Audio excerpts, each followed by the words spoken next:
Right, ఇంకా మనం విజయవాడ వెళ్దాం. విజయవాడ నుంచి మా ప్రతినిధి శ్రీనివాస్ లైవ్లో సిద్ధంగా ఉన్నారు. శ్రీనివాస్, బుడమేరు పొంగడం వల్ల విజయవాడ పరిసర ప్రాంతాలు అలాగే మంగళగిరి పరిసర ప్రాంతాలు నీట మునిగాయి. పూర్తిగా కుటుంబాలే ఊళ్ళే కొట్టుకుపోయిన పరిస్థితి. ఇప్పటికీ బాధితుల కోసం ముఖ్యమంత్రి స్వయంగా రంగంలోకి దిగి స్వయంగా పర్యవేక్షణ చేస్తూ ఉన్నారు. అలాగే మంత్రులను కూడా ముఖ్యమంత్రి అలర్ట్ చేయడం జరిగింది. మరి ఈ సందర్భంలో అసలు బుడమేరుకు వాగు అంత ఎక్కువ ఎలా వచ్చిన దాన్ని ఎలా కట్టడి చేద్దాం అనుకున్నారు, ఎట్లా జరిగింది, ఏంటి దాని మీద మీ రిపోర్ట్ చెప్పండి.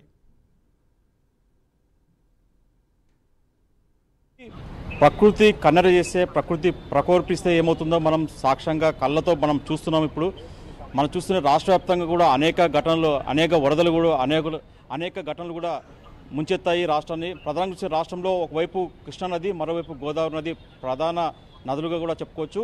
ప్రధానంగా చూసుకుంటే కృష్ణానది బేసిన్ల మటుకు మనకు చూసుకునే మటుకు ప్రధానంగా మన రాష్ట్రం మహారాష్ట్రలో ఎక్కడో పుట్టిన కృష్ణానది ఇక్కడ మన రాష్ట్రం కూడా కర్ణాటకతో పాటు అలాగే తెలంగాణ, అలాగే అక్కడి నుంచి మన రాష్ట్రం నుంచి కూడా ఇక్కడ బంగాళాఖాతంలో కలుస్తుంది. అలాగే అటు చూస్తే గోదావరి నది కూడా అది మహారాష్ట్రలో జన్మించి కూడా అది కూడా అక్కడ నుంచి నాసిక్ నుంచి అక్కడ నుంచి త్రయంబకేశ్వరంలో పుట్టిన గోదావరి నది నేరుగా మన అక్కడ నుంచి కూడా మన రాష్ట్రం నుండి కూడా ప్రధానంగా కోనసీమ జిల్లాలను కూడా ప్రధానంగా ప్రవేశించిన తర్వాత బంగాళాఖాతంలో కలుస్తుంది. ఒరిస్సా నుంచి అక్కడ ముందుకెళ్ళి అక్కడ కలిసే అవకాశం ఉంది. అయితే ప్రధానంగా చూసుకుంటే ఈ రెండు నదుల ద్వారా కూడా మన రాష్ట్రం కూడా చాలాసార్లు కూడా ఉప్పెనలు, వరదలు కూడా ముంచెత్తిన పరిస్థితి నెలకొంది. చూసుకుంటే గతంలో చూసుకుంటే కూడా 2009లో కూడా కృష్ణానది పరివాహక ప్రాంతం కూడా ఉప్పొంగడంతో కూడా కర్నూలు జిల్లా మొత్తం కూడా కర్నూలు టౌన్ కూడా మొత్తం వరదకు ముంపుకు గురైంది. అక్కడ కూడా చాలా పెద్దగా ఆస్తి నష్టం జరిగింది, అలాగే ప్రాణ నష్టం జరిగింది.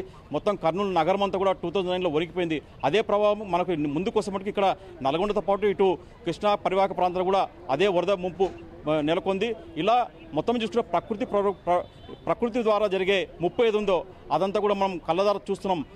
తాజాగా చూసుకుంటే గత 4 రోజులు కూర్చున్న విజయవాడ ప్రాంతంలో కూర్చున్న నాలుగు రోజులు కూర్చున్న వర్షాలతో కూడా మొత్తం విజయవాడ నగరంలోని చాలా మటుకు కూడా కాలనీలన్నీ కూడా జలమయమయ్యే, ప్రజలు కూడా కంటి మీద కొనుక్కు లేకుండా చేస్తుందని చెప్పుకోవచ్చు. ప్రధానంగా చూసుకుంటే బుడమేరు నది అనేది అటు ఖమ్మం అంటే మనకు విజయవాడకు పైన ఉన్న ఖమ్మం జిల్లాలో భారీగా వర్షాలు కురిశాయి. అక్కడ మున్నేరు వాగు అనే ఉంది. మున్నేరు వాగు నుంచి భారీగా దాదాపు 60,000 క్యూసెక్ల నీరు ఒక్కసారిగా ఒక రాత్రికే ఇక్కడ మనకు విజయవాడ నుంచి ఆ బుడమేరు వాగు ద్వారా కూడా విజయవాడ ప్రాంతానికి రావడంతో గతంలో 2005లో వచ్చిన బుడమేరు వాగు పొంగింది. దాని తర్వాత కూడా ఇప్పుడు 2024లో బుడమేరు వాగు పొంగడంతో దాదాపు 60,000 క్యూసెక్కుల నీరు పైగా కూడా ఇక్కడ మొత్తం బుడమేరు ద్వారా కూడా మొత్తం విజయవాడ నగరాన్ని కూడా ముంచెత్తిందని చెప్పుకోవచ్చు. ప్రధానంగా చూసుకుంటే బుడమేరు ఇక్కడ నుంచి మన కృష్ణా జిల్లా మైలవరం నుంచి ఇక్కడ మన జిల్లాలోకి ప్రవేశిస్తుంది, విజయవాడలోకి ప్రవేశిస్తుంది. తర్వాత విజయవాడ నుంచి కూడా అది ఇక్కడ గన్నవరం నీరుగా కిందికి అంటే గిద్దుగోకు వెళ్ళి అలాగే అక్కడ కొల్లేరు సరస్సులో బుడమేరు వాగు కలుస్తుంది. అయితే బుడమేరు వాగు గత 20 ఏళ్ల నుంచి పొంగంది. ఈసారి మటుకు గత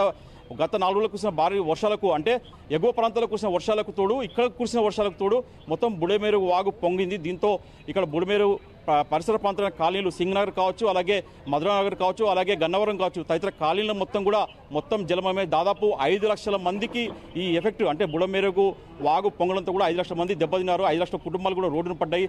దాదాపు ఇప్పటికి చూసుకుంటే కూడా ఇంకా ఇళ్ళన్నీ కూడా నీట మునిగాయని చెప్పుకోవచ్చు.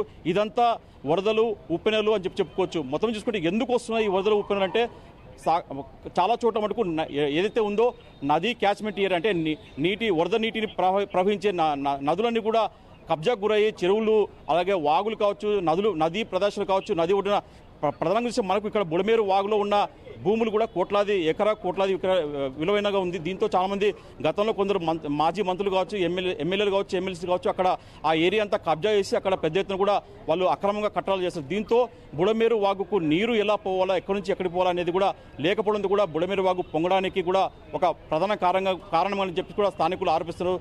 అలాగే చూసుకుంటే గత ప్రభుత్వంలో బుడమేరు వాగు ముప్పు రాకుండా కూడా ఏదైతే అక్కడ నిర్మాణ చర్యలు చేపట్టాలో కూడా అది కూడా విస్మరించడం జరిగింది. దాదాపు అక్కడ గతంలో కూడా ఏదైతే ప్రణాళిక సిద్ధం చేశారో బుడమేరుకు వాగు వలన ప్రజలకు నష్టం కలగకుండా ఏదైతే ప్రణాళిక రూపొందించారో దాన్ని కూడా గత ప్రభుత్వం నిర్లక్ష్యం చేసింది. మొత్తం చూసుకుంటే ఒకవైపు ప్రభుత్వ తప్పిదాలు కావచ్చు, మానవ తప్పిదాలు కావచ్చు, మొత్తం చూసుకుంటే మటుకు ఈ దీంతో మొత్తం కూడా చెప్పండి, కంటిన్యూ చేయండి Srinivas. Right Srinivas, thank you for your field report.